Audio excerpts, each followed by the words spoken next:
자, 로마서 8장 28절 29절에는 여러분들이 아마 다 외우시고 계실 거예요. 자, 그 말씀도 보면은 하나님을 사랑하는 자 곧 그분의 뜻대로 부르심을 받은 자들에게는 모든 것이 합력하여 선을 이룬다는 것을 우리는 안다. 29절에 하나님께서 미리 아신 자들을 그 아들의 형상을 본받게 하기 위하여 또한 미리 정하셨으니 이는 그 아들이 많은 형제 가운데 맏아들이 되게 하시려는 것이다. 아멘. 자, 아까 베드로전서 1장에 보면은 특별히 여러 가지 시험, 그거를 7절에 보면은 믿음의 시련이라고 그랬어요. 믿음의 시련. 우리 성도들은 살아가면서 많은 시련을 당하게 돼 있어요. 우리 성도라고 해서 하나님께서 아무런 일도 없이 정말 무병장수하는 그런 섭리를 하나님 우리에게 베풀어 주지 않습니다.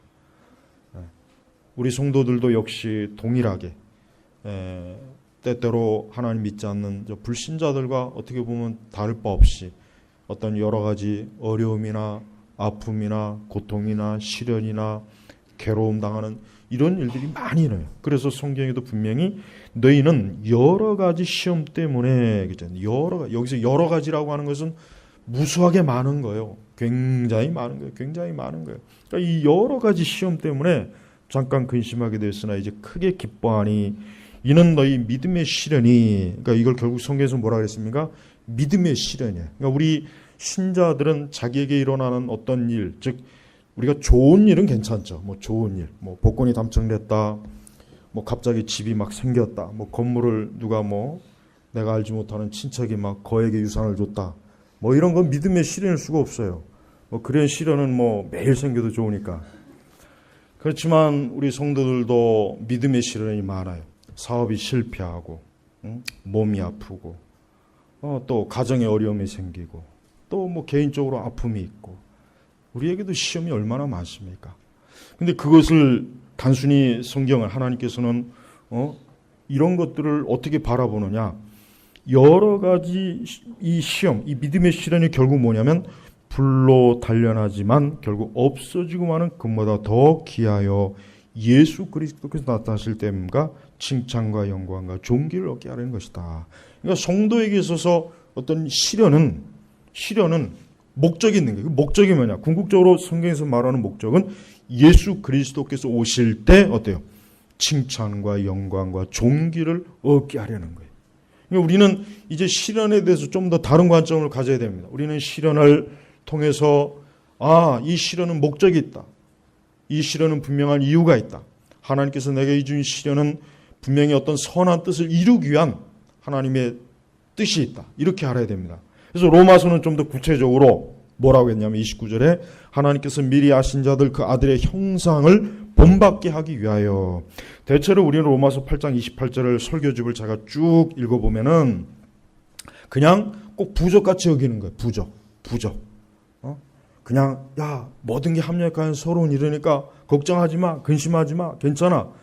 그냥 단순하죠. 물론 좋은 의미긴 한데, 그러나 로이드 존스 목사님 말씀하신 것처럼 굉장히 깊은 의미가 있는 거예요. 하나님께서 하나님의 택한 자들은 궁극적으로 뭡니까? 그 아들의 형상을 본받게 하는 거예요. 바로 이겁니다. 아까 믿음의 시련은 왜 나타나겠습니까? 그냥 우리가 그냥 하나님께서 우리로 고생하게 하려고 시련을 당하게 하려고 한 게 아닙니다. 그런 목적이 아니에요. 그건 의미가 없는 거예요. 그건 불필요한 고생이죠. 그래서 베드로서는 너희가 죄로 인해서 시험 당할 필요는 없다 이거예요. 죄로 인해서 고생할 필요는 없다 그랬잖아요.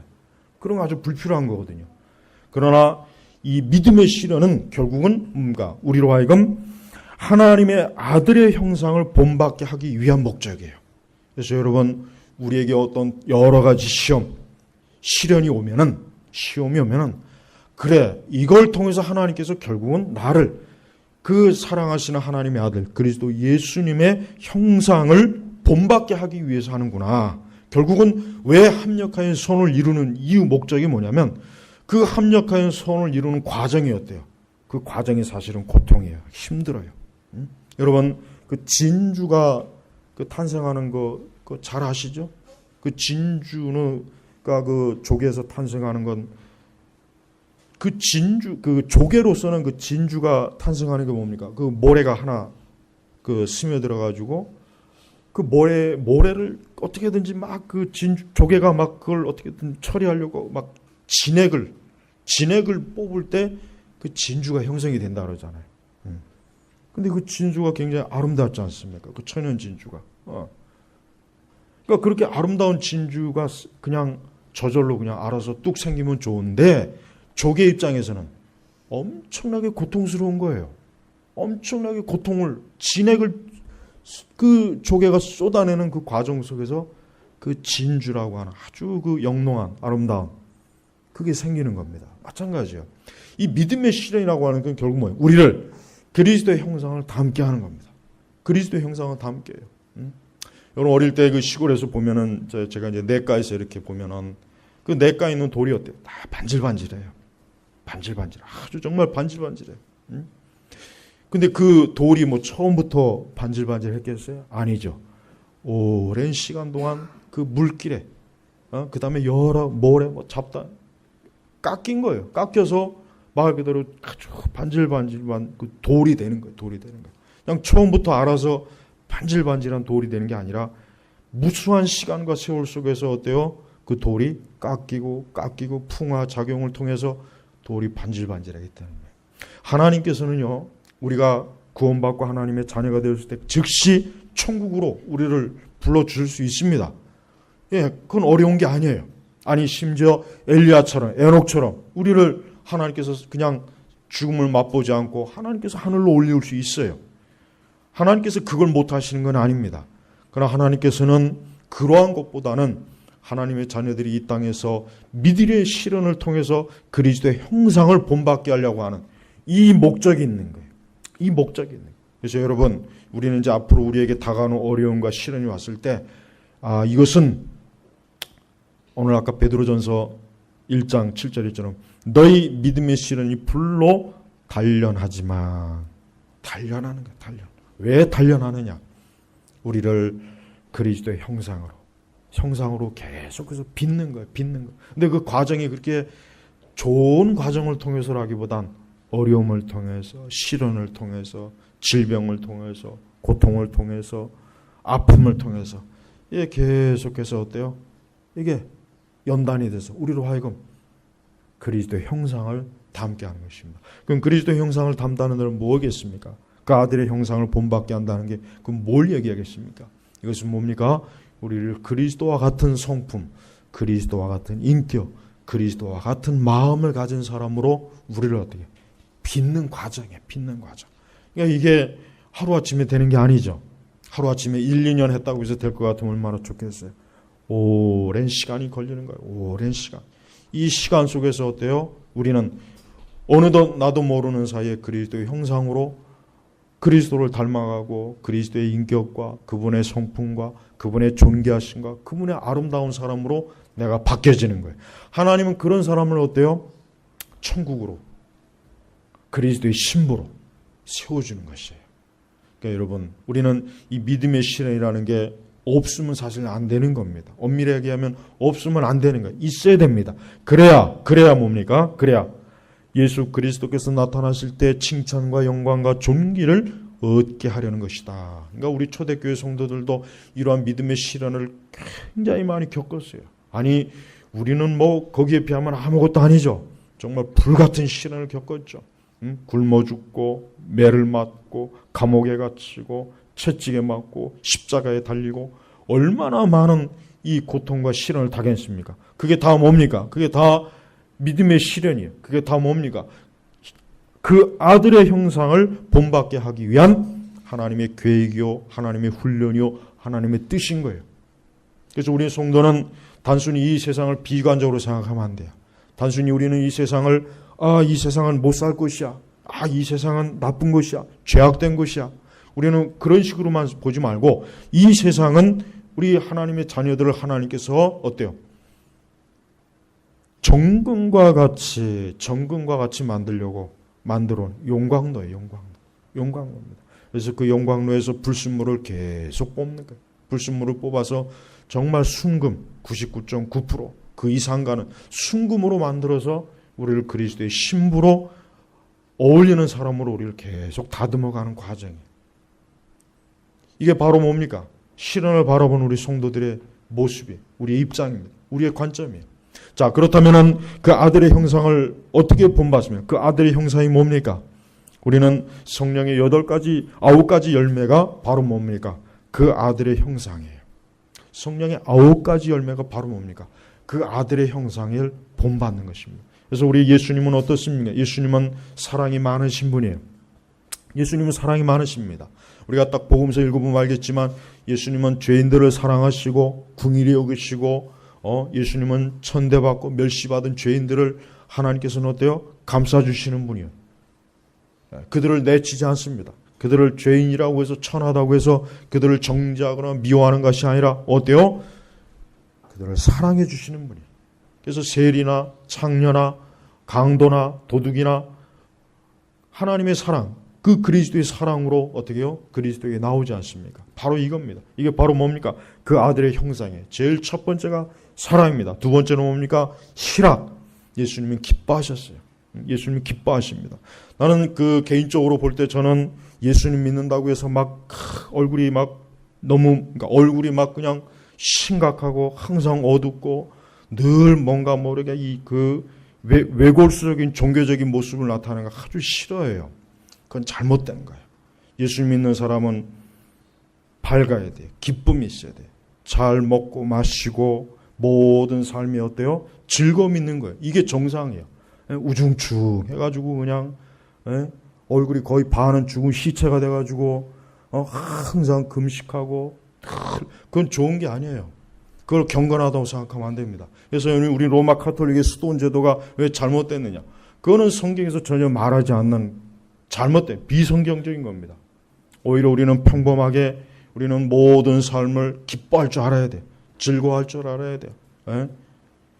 우리는 이상하게 수도원의 어떤 수도원적인 어떤 경건주의적인 방식, 안 먹고 안 입고 잠 안 자고 그게 경건한 게 아니에요. 루터가 한때 그렇게 살았잖아요. 그렇지만 루터는 그때 전혀 기쁨이 없었어요. 자유가 없었어요. 그러면 그럴수록 더 힘들었고 더 고통스러웠단 말이에요. 우리 예수님은 먹고 마시고 즐겼어요. 그래서 오죽하면 바리새인들이 저 예수는 먹고 마시고 즐기는 사람이다. 그렇게까지 흉을 볼 정도로.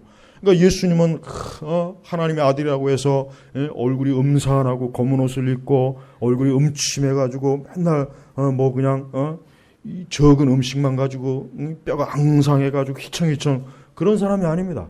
잘 먹고 잘 마시고 예수님 그런 분. 그러니까 우리 성도는 그래야 됩니다. 성도는 그래야 돼요. 저는 예수님 믿는 사람은 밝아야 된다고 생각해요. 기뻐야 된다. 기뻐야지 어두우면 안 돼. 그 어두운 건 좋은 거 아닙니다. 절대 어두운 건 그건 영적인 게 아니에요. 어두운 건 마귀적이에요. 어둠이에요. 어둠. 예수님은 기뻐했어요. 예수님은 활달했습니다. 예수님은 강인한 분이었어요. 예수님은 오랜 동안 육체노동을 하신 분이에요. 몸이 약해가지고 육체노동을 못합니다. 몸이 강하니까 육체노동을 하신 분이란 말이에요. 아마 예수님은 제가 생각하기에는 짐작하기에는 근육질이 아니었을 거예요. 근육질. 굉장히 몸이 그냥 강하고.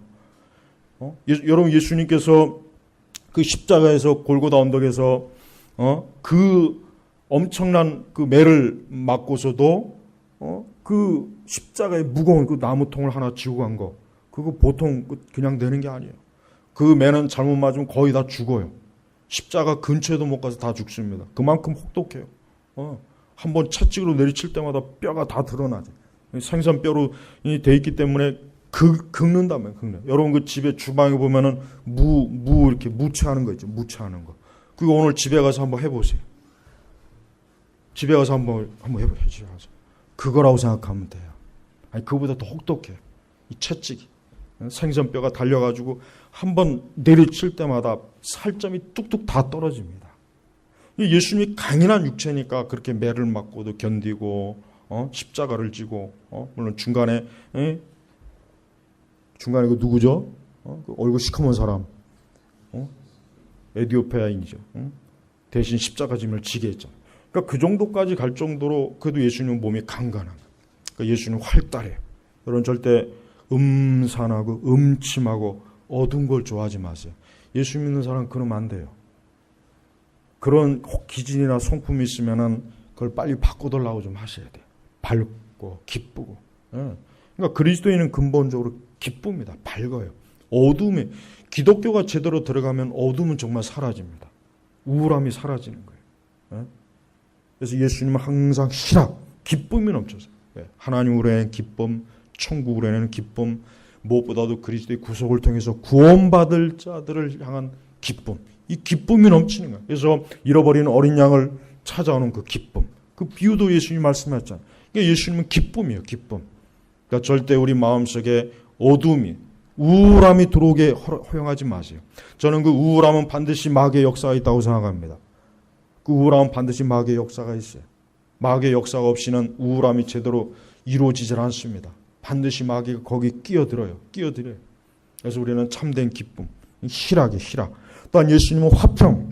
예수님은 어때요? 그 중심에 평안이 넘쳐요. 평안. 그래서 예수님은 근심하지 않습니다. 예수님이 근심하고 염려한 거 성경에 나오니까 단 한마디도 안 나와요. 예수님은 근심하고 염려하지 않았어요. 왜 그렇습니까? 그분 속에 평안이 있기 때문에, 그분 속에 기쁨이 있기 때문에, 그분 속에 희락이 있기 때문에, 그분 속에 하나님의 사랑이 있으니까 어때요? 예수님은 화평한 거예요. 그러니까 항상 우리 심령이 화평해야 됩니다. 우리 심령이 화평하지 못한 것은 그것은 뭡니까? 아직 우리 자신이 믿음이 연약하거나 우리가 하나님의 사랑을 절대적으로 바라보지 못하기 때문에 그러는 것이. 주님이 지금 나와 함께 하시고 하나님께서 나를 구원하셨고 주님께서 나를 자기의 자녀로 삼으셨는데 우리가 화평하지 않을 이유가 없잖아요. 우리는 화평해야 돼요. 무조건 우리에게는, 성도에게는 화평한 것입니다. 또 네 번째는 예수님은 오래 참으시는 분이에요. 예수님. 아까도 오전에도 말씀을 전했지만은 예수님은 오래 참아주시는 분이에요. 예수님은 까다롭고 불편하고 또 환난과 어지럽다고 해서 예수님이 그냥 한순간에 폭발하는 분이 아니라 오래 참아주시고 오래 참아주시고. 예수님께서는 그렇게 자기 백성이 자기를 향해서 그렇게 모질고 악하게 됐음에도 불구하고 예루살렘을 향해서 눈물 흘리면서 저들이 회개하기를 바랬잖아요. 그러니까 예수님은 오래 참아주시는 거예요.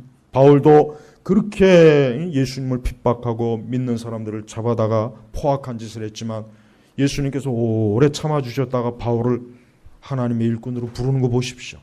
그러니까 예수님은 오래 참아주시는 거예요. 또한 예수님은 자비가 많으세요. 예수님은 기회가 있는 대로 다른 사람들을 돕고 예수님은 기회가 있는 대로 어때요? 선한 일을 행하시는 분이에요. 예수님이 악한 일을 행했다고 하는 거 성경에 나와 있습니까? 예수님은 악한 일을 한 적이 없어요. 그래서 예수님은 자비가 많으세요. 여섯 번째는 양선. 예수님의 마음속에는 항상 선한 생각을 가집니다. 악한 생각이 없어요. 예수님은 언제나 사람의 그 마음의 중심에 그가 생각하는 것, 그것이 악한 생각이면 그것도 죄라고 했어요. 그것도 죄가 되는 거예요. 우리는 우리의 생각으로도 죄를 지을 수가 있는 거예요. 겉으로는 죄를 짓지 않지만 우리의 마음에 품은 것, 우리가 생각하는 것, 이것도 죄가 될 수 있습니다. 그러나 예수님은 어때요? 그분의 생각과 마음과 정신은 고결해요. 순결합니다. 선합니다. 깨끗합니다. 또한 일곱 번째는 충성. 예수님의 충성된 면을 보십시오. 끝까지 하나님께서 주신 구속의 사역, 십자가의 사역을 어때요? 완수하잖아요. 예수님은 충성된 분이었어요. 때와 시기를 타지 않아요. 예수님은 끝까지 어때요? 흔들리지 않고 아버지께서 주신 사명을 잘 감당하신 충성된 분이었어요. 여덟 번째는 온유. 우리 저기 온유 이름. 예수님은 어때요? 저는 솔직히 개인적으로 내가 닮고 싶은 게 뭐냐면 나는 온유함을 닮고 싶어요. 온유. 제가 사실 온유하지가 못해요. 굉장히 제가 좀 이렇게 까다롭고 굉장히 신경질 많이 부리고 굉장히 제가 좀 그렇습니다. 사실. 그래요. 여러분 보실 때는 천사같이 보이겠지만 뭐 그렇게 안 보셨나 보네요. 사실은 굉장히 제가 좀 까탈스러워요. 막 짜증 많이 나고. 근데 확실히 역시 믿음 생활을 하니까 많이 수그러지는 거예요. 또 주의 사역을 하다 보니까 또 뭐 더 그냥 막 훈련 받고 연단 받고 하니까 이제 그래도 제일 담고 싶은 건 온유예요. 온유했으면 좋겠다. 넓은 마음, 이해할 수 있는 마음. 그래야 되거든요. 목회자는 그래야 돼. 목회자가 이 속이 그냥 밴댕이 속아지면 큰일 납니다. 숙하면 삐지고, 탁하면 막, 그건 정말 안 좋아. 우리 신학생들 절대 그러면 안 돼. 온유해야 돼, 온유. 난 온유함이 제일 내가 참 이게 부족하다 생각이 돼요. 온유해야 돼요. 근데 우리 예수님 정말 온유해요. 온유해요. 정말 온유하신 분이에요. 예수님의 성품 중에 가장 많이 드러나는 게 온유하다는 거예요. 그렇게 제자들이 말귀도 못 알아듣고 하라는 거 안 하고 불순종하고 끝까지 그냥 이상한 짓 하고 결국은 그렇게 제일 첫 번째 제자는 큰 소리 뻥뻥 치던 예수님 또 그렇게 또 저주까지 하면서 부인하고. 근데 예수님이 속도 좋지 그런 제자를 또 뭐 찾아가 가지고 또 뭐 내 양을 맡으라 먹이라. 나는 예수님이 참 속이 좋으신 분이에요. 온유하신가 그래요. 온유하니까. 온유하지 못하면 그게 가능합니까? 못합니다. 절대 못해요. 힘들어요. 우리 성도님들도 온유해야 돼요. 온유하기 참 중요해. 지금 사람들은 이게 참 우리가 세상이 워낙 강팍하니까 참 거칠잖아요. 거칠단 말이에요. 거칠어. 이 사람들이 거치는 거예요. 그래서 이게 참 사람 상대하기 힘들어요. 근데 이 교회도 거칠어요. 교인들도 거칠고 나는 그 교회를 향해서 촛불하는 그 인간들 보면 그 아주 싹 죽여버렸으면 좋겠어. 아주 이러면 온유한 게 아닌데 온유한 게 아닌데 아니 어떻게 교회에다 대고 촛불을 들고 그럽니까? 그러면 안 되죠. 하나님의 교회에다 대고 이렇게 촛불 들고 그 거칠어서 그런 거예요. 그 온유함이 없는 거예요. 기도해야지. 어떤 교회가 잘못됐으면 기도하는 게 그게 가장 그리스도인다운 거지. 촛불 들고 선동하고 협박하고 그게 어떻게 그리스도의 모습입니까? 난 그거 하나 딱 보면서 절에서 쟤들이 마귀다 이거. 절에서 저들이 마귀 하수인이라고요. 그리스도인은 그렇게 하라고 해도 못해요. 그리스도인은 그렇게 하라고 해도 못합니다. 여러분 우리가 온유해야 돼. 우리 성도들에게 가장 지금 시대에 필요한 건 온유함이 필요해요. 온유함. 왜냐하면 많은 교회를 다니는 분들도 보면은 거칠어요. 거칠고 마음이 막 강팍하고 마음이 굉장히 막 이렇게 까칠하고 이게 사실은 잘못된 거예요. 이거 죄입니다. 사실 이거 죄예요. 죄. 우리 마음속에 온유함이 있어야 돼요. 온유함. 제일 힘든 게 아니 온유 같아요. 9번째는 절제. 그렇습니다. 우리 성도는 절제를 잘해야 돼요. 뭐든지 절제를 잘해야 돼요. 그것이 좋은 것이든 나쁜 것이든 특별히 나쁘고 안 좋은 것은 철저하게 어때요? 절제. 자신의 감정이나 욕구나 욕망이나 이런 것들에 지배당하지 말고 거기에 노예가 되지 말고 그것을 다스리는 사람이 되는 거예요. 그걸 오히려 다스려야 되는데 잘못하면 까딱 잘못하면 그게 내가 거기에 노예가 돼버려가지고 절제하지 못하는 경우가 있거든요. 그러니까 우리는 이 절제도 굉장히 중요합니다. 왜냐하면 이 현대 문화라는 게 절제를 못하게 하는 문화거든요. 절제를 못하게 한다. 절제를. 그냥 우리 마음에 있는 우리 속에 있는 걸 마음껏 확 풀어헤치라 그러지 절제하는 거를 나쁘다고 정신건강에 해롭다고 오히려 그렇게 가르치어요. 그러니까 사람들이 무절제한 게 마치 그게 잘하는 것이 그냥 착각하고 있어요. 그러나 그렇지 않습니다. 절제해야 돼. 절제. 인간의 기본적인 그의 도덕과 윤리적 소양 중에 가장 중요한 게 절제입니다. 이 절제가 없으면 안 됩니다. 이 절제가 없으면은 인간은 자기 삶을 파괴시켜요. 자기가 자기 삶을 파괴시킨단 말이에요. 그러니까 사람은 그 내적 악한 그 타락한 그 성품이 자기 자신을 타락하게 하는 요소가 너무 많습니다. 그러니까 우리가 이 절제가 없으면은 우리 성도들도 어때요? 많은 실수를 하게 되고 그만 정욕의 지배가 노예가 되고 악한 일에 노예가 되고 거기에 그만 끌려달려서 그만 큰 망신을 당하고 욕을 당하고 하나님의 영광을 가릴 때가 많은 거예요.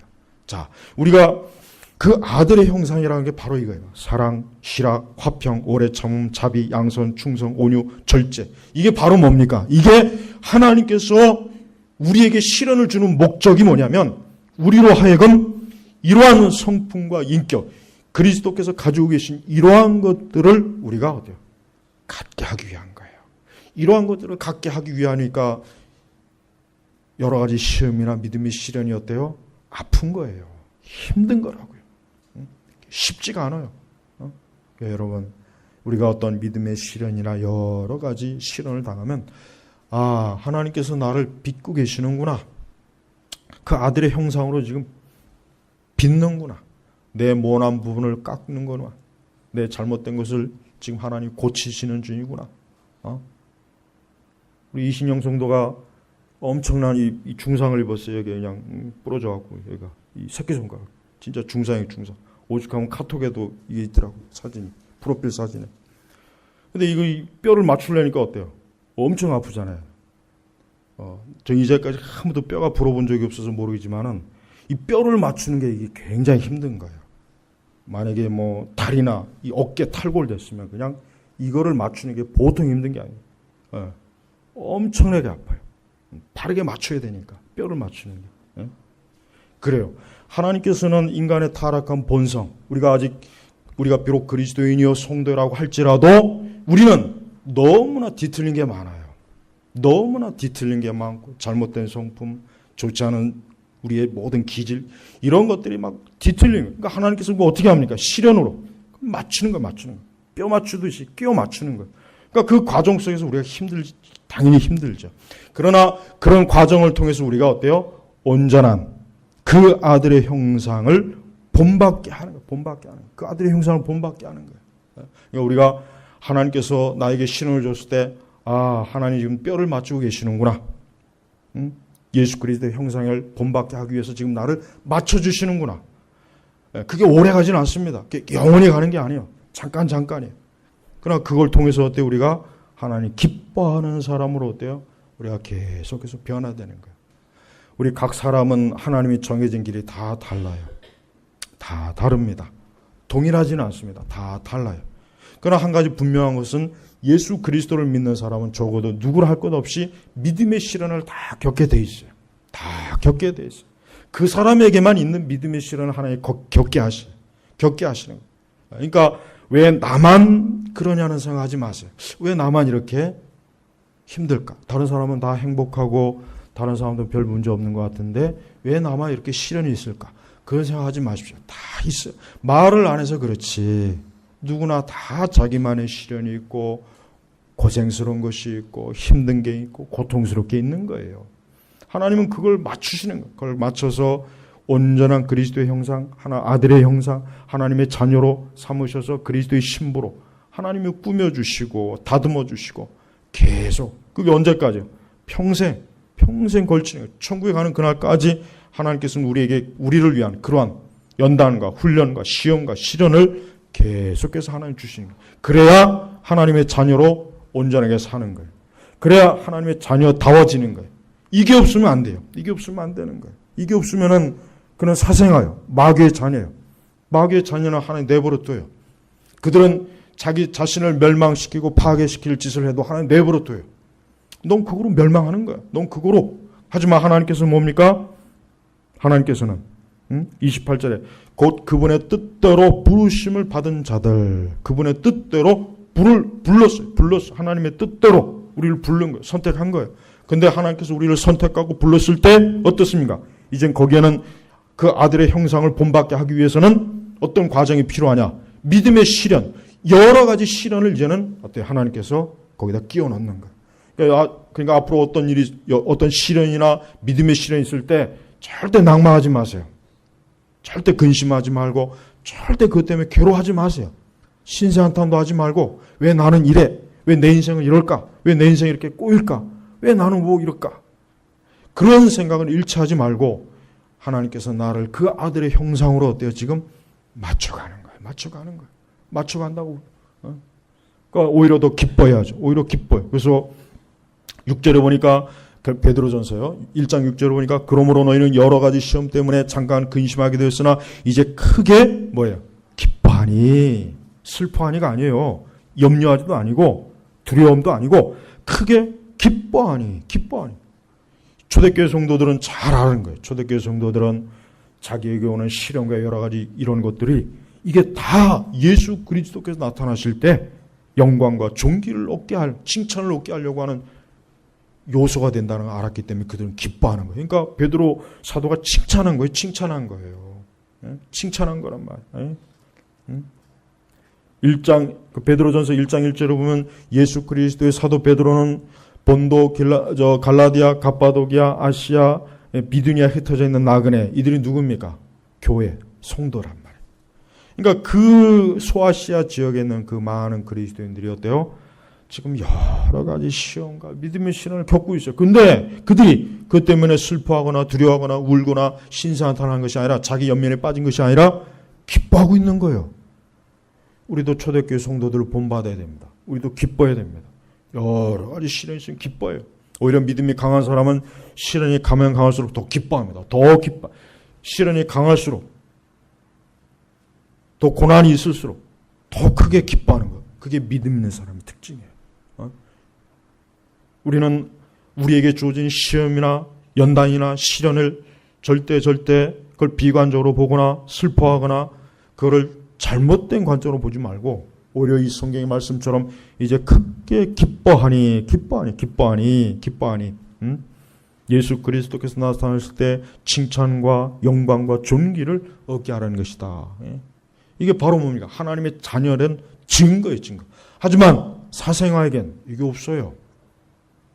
불신자들에게 이런 게 없습니다. 불신자들은 제일 불쌍한 게 왜 불쌍하냐? 저들은 고생은 고생대로 하죠. 고통은 고통대로 받죠. 그리고 저주받고 멸망하는 거예요. 그러나 우리 성도들은 그게 아닙니다.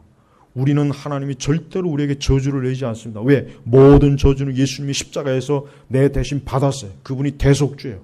내 모든 형벌을 그분이 받은 거예요. 그래서 우리에겐 저주가 없어요. 그러니까 성도는 절대 자기 삶 속에 저주받았다는 생각을 일치하면 안 돼요. 저주가 아예 없다니까요. 아예 없어요. 모든 저주는 예수님이 다 받았어요.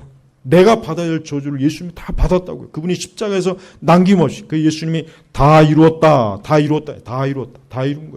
그러니까 우리는 일체 저주받았다는 생각하지 말고 오히려 나는 이제 하나님의 자녀이니까 하나님께서 하나님의 계획과 뜻 가운데 나를 어때요? 복되게 더 은혜 가운데 모든 면에서 하나님이 기뻐하시는 사람으로 나를 다듬어 주는 거예요. 다듬어 주는 거예요. 이게 우리의 인생관, 이게 우리의 세계관입니다. 그러니까 그리스도인은 예수 그리스도를 믿고 난 이후부터는 우리 그리스도인들은요, 그 이후부터는 이제 그 이전에 자기의 옛사람의 굴레는 완전히 떠나보내는 거예요. 이 옛사람은 나하고는 상관없어요. 옛사람하고 나하고 이제 영영 이별이에요. 난 이제 새 사람이 됐어요. 그리스도 안에 새 사람이 된 거예요. 하나님의 자녀가 된 거예요. 난 천국을 소유한 사람, 유업을 얻을 사람이 된 거예요. 난 모든 일에 합력하여 선을 이루어 주시고 하나님께서 나를 거룩한 사람으로 다듬어 주시고 나를 하나님께서 더욱더 하나님의 온전한 백성으로 나를 양육해 주시고 얼마나 우리에게 좋습니까? 그러니까 어때요? 기뻐할 수 있는 거예요. 그러니까 기뻐하십시오. 절대 슬퍼하면 안 돼요. 예? 우울해하지도 마세요. 우울한 표정도 짓지 마세요. 성도는 기뻐해야 돼요. 밝게 웃어야 돼요. 예? 성도는 자꾸 웃고 밝아야지. 어두운 건 좋지 않습니다. 어두운 거는 그는 마귀가 좋아하지 성령께서 기뻐하지 않아요. 그래서 그리스도인들은 근본적으로 기뻐하는 사람이에요. 기뻐하는 사람. 왜? 예수 그리스도로 인해서 기뻐하는 거예요. 하나님으로 인해서 기뻐하는 거예요. 자꾸 저 믿지 않는 불신자들처럼 자신의 인생을 한탄하거나 자꾸 자신의 인생의 삶을 자꾸 왜 이럴까? 자꾸 뭔가 꼬였다. 이거는 성도의 그 생각을 아닙니다. 그거는 옛사람의 생각, 옛사람. 여전히 저주받은, 여전히 죄의 노예가 되고 마귀의 노예가 된 사람의 삶이 그 가지고 있는 생각이지 예수님 안에 있는 사람은 그런 생각을 가질 수가 없어요. 왜요? 그리스도 때문에 가질 수가 없는 거예요. 그리스도 때문에. 그래서 우리 성도는 모든 면에서 나는 지금 그 아들의 형상을 본받게 하기 위하여 또한 미리 정하셨으니 정했죠. 이는 그 아들의 많은 형제들 가운데 맏아들이 되게 하시려는 것이다. 예수님은 우리의 맏형입니다. 우리의 맏이에요. 하나님의 이 가족 속에 예수님이 맏형이 되고 맨 맏이가 돼요. 그리고 우리는 그 다음 순서가 되는 거예요. 그러니까 우리는 굉장히 영광스러운 직분을 얻은 거예요. 하나님의 가정에 원래는 마귀 집안의 장손들이 하나님의 가정에 어때요? 하나님의 가정에 그리스도를 맏형으로 섬기는 형제 자매들이 되었으니 이게 얼마나 큰 축복이에요. 그렇지 않습니까? 이걸 가만히 생각해 보십시오. 이건 놀라운 거예요. 놀라운 거. 우리가 저 마귀 집에서 장손으로 있어봐야 거기서 받을 건 아무것도 없어요. 받아봐야 저주예요. 형벌이에요. 슬픔이에요. 고생이에요. 고통이에요. 아무것도 없습니다. 거기서는 정말 아무것도 없는 거예요. 근데 우리를 어때요? 하나님의 자녀로 삼으셔서 하나님의 가족, 그것도 우리에게 유산 한 푼 안 줘도 되는데, 그냥 먹을 것만 줘도 되는데, 우리를 천국의 유업으로 주지 않습니까? 유업으로. 그 천국을 유업으로 준다는 것 자체가 얼마나 놀라운 일입니까? 한번 생각해 보십시오. 이건 너무나 놀라운 거예요. 그냥 구원하셔서 천국의 한쪽 구석에서 그냥 먹을 거 하나 주면서 키워도 되는데, 그 천국의 그 영광스러움을 우리에게 유업으로 줬다는 것, 이게 양자의 특권입니다. 양자. 하나님의 자녀가 된 특권에 대한 권세예요. 권세란 말이에요. 그러니까 이런 권세를 유업으로 받은 사람이 어떻게 우울해하고 자신의 인생을 비관하고 자신의 삶을 패배주의적이고 어둡고 우물하고 암울하게 어떻게 그렇게 봅니까? 그럴 수가 없습니다. 그럴 수가 없습니다. 그러니까 여러분 이제는 기뻐하세요. 분명히 성경에도 비록 너희가 그래요. 너희는 여러 가지 시험 때문에 잠깐 근심하게 돼요. 근심은 잠깐이에요. 잠깐. 그러나 기쁨은 영원한 거. 기쁨은 영원한 거. 소망도 영원한 것입니다. 희락에 영원한 희락에 영원한 희락. 잠깐 근심이에요. 잠깐 근심. 이 잠깐 근심 그냥 말 그대로 잠깐입니다. 오래 가는 게 아니에요. 영원히 가는 게 아니에요. 하나님께서는 이 유혹을 통해서 우리를 어떻게 연단하고 이 시련을 통해서 우리가 하나님의 온전한 자녀로 하나님께서 우리를 새롭게 꾸며줍니다. 새롭게 꾸며줍니다. 그러니까 제발 여러분 기뻐하세요. 지금 성도들은 기쁨이 없어요. 오늘 우리 시대 그리스도인들 보십시오. 기쁨이 있습니까?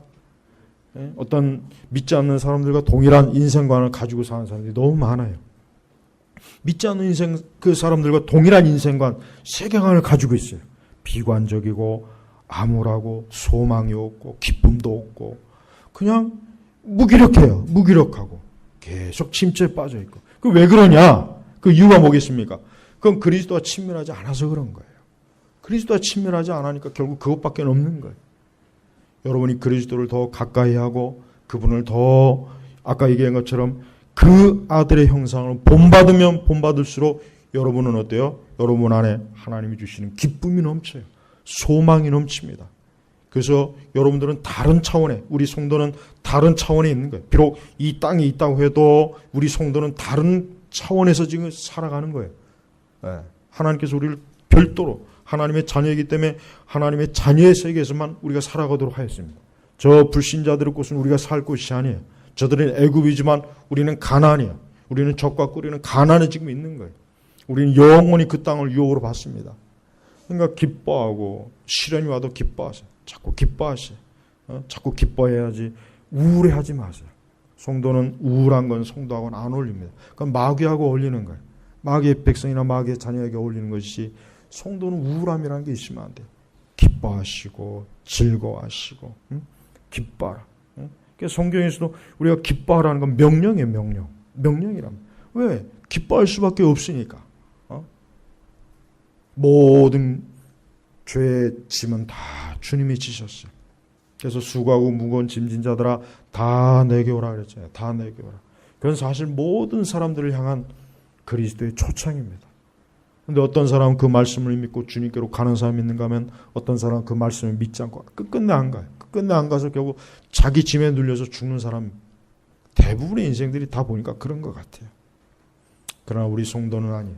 우리는 우리의 모든 짐이 그리스도에게 가 있습니다. 그분에게 이미 넘겼어요. 여러분이 짐을 가지고 계지 마세요. 내 모든 수고의 짐은 다 주님이 지금 지시는 거예요. 우리는 갑이 없습니다. 우리는 짐이 없습니다. 모든 게 다 그리스도께 넘겨지기 때문에 그러는 거예요. 우리 주님께서는 우리가 시련을 당하고 고난을 당하거나 여러 가지 시험이 있을 때 너희들 그로 인해서 염려하거나 근심하지 말아라. 두려워하지 말아라. 그걸 통해서 너희를 연단하는 것이고 너희를 그리스도의 형상으로 본받게 하기 위한 것이다. 본받게. 잠깐 힘들지만 조금만 견뎌라. 조금 견디면 그 다음부터는 너의 놀라운 모습이 엄청날 거예요. 엄청날 거예요. 여자들이 성형수술을 좋아하는 이유가 뭐겠어요? 엄청나게 못생겼다가 성형수술 한번 거치고 나면 엄청나게 예뻐지는 거. 놀랍잖아요. 놀랍잖아요. 예? 화장을 그렇게 좋아하는 이유가 뭐겠어요? 화장하기 전엔 이건 정말 그런데 화장하고 나니까 완전히 그냥 새로운 사람으로. 좀 그래서 아마 여자들이 화장을 좋아하는 것 같아요. 심리가. 우리가 예수님 믿기 이전에 우리의 삶은 괴물이에요. 괴물. 충직한 괴물입니다. 그러나 그리스도를 믿고 난 이후에 우리는 어떻습니까? 하나님 나라의 자녀가 되잖아요. 자녀가. 놀라운 거예요. 너무 기쁜 거예요. 너무 기쁜 거예요. 그래서 항상 성도에게는 기쁨이 있는 거예요. 그러니까 기쁨이 없는 건 잘못된 겁니다. 교회를 다니는데 기쁨이 없고 자꾸 뭔가 억눌리고 뭔가 자꾸 짐에 눌리고 뭔가 모르게 계속해서 그냥 자꾸 우울하고 늘 그 마음이 불편하고 이거는 엄밀히 얘기하면은 아직 그리스도와께서 함께하지 않기 때문에 그렇다고 저는 봐요. 그리스도가 함께하지 않으니까 그런 거예요.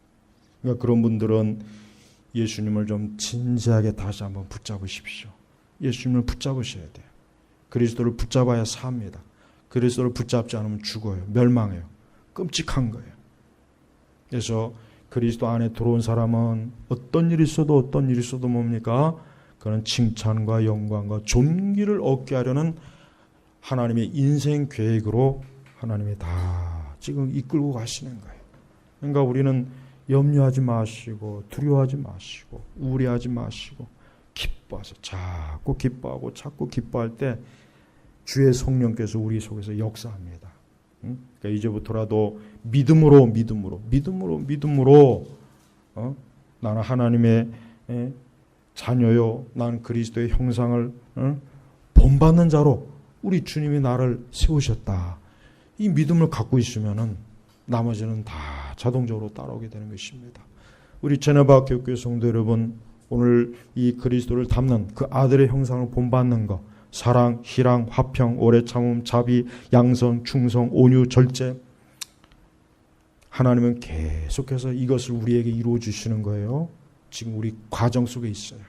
지금 계속해서 이 형상을 담게 하려고 우리를 지금 이끌고 있는 거예요. 지금 여러분 각 상에 다 달라도 결국 동일한 이 열매를 맺게 하기 위한 것은 이건 동일한 목적이에요. 동일한 목적. 다만 서로 각자 약간씩 다를 뿐이지. 목적은 동일해요. 동일해요. 이 다음에 여러분이 천국에 가면은 모두가 그리스도와 닮아 있는 걸 아마 발견하게 될 거예요. 이 다음에 천국에 가면요, 모든 성도들이 다 그리스도와 닮았어요. 다 닮은 거예요. 다 존귀한 모습으로, 영광스러운 모습으로 닮은 거예요. 그거 한번 상상해 보십시오. 얼마나 놀랐습니까? 얼마나 놀랐습니까? 그러니까 기뻐하세요. 기뻐하시기 바랍니다. 기도하겠습니다. 하나님 아버지 감사합니다.